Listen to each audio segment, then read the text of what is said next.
ராமநாதபுரத்தை அடுத்த ஏர்வாடியில் உள்ள பாதுஷா நாயகம் தர்காவில் சந்தனக்கூடு திருவிழா கொடியேற்றத்துடன் தொடங்கியது. ராமநாதபுரம் மாவட்டம் ஏர்வாடியில் அமைந்துள்ள பாதுஷா நாயகம் தர்கா மிகவும் பிரசித்தி பெற்றதாகும்.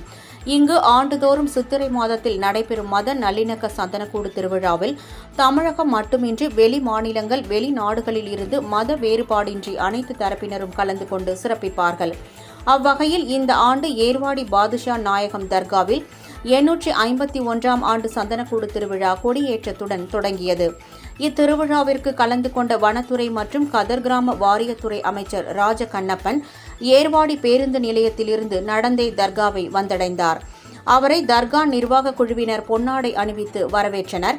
விழாவையொட்டி ஏர்வாடி பாதுஷா நாயகம் தர்காவை சுற்றி சந்தனக்கூடு மற்றும் குதிரை, யானை மற்றும் ஒட்டகங்கள் வலம் வர ஆலீது ஓதியவுடன் யானையில் கொண்டுவரப்பட்ட பச்சை வண்ண கொடியை தர்கா நிர்வாகத்தினர் பெற்றுக்கொண்டனர். இதனைத் தொடர்ந்து நடைபெற்ற கொடியேற்ற நிகழ்ச்சியில் தமிழ்நாடு மற்றும் கேரளா உள்ளிட்ட வெளி மாநிலங்களில் இருந்து ஏராளமானோர் கலந்து கொண்டனர்.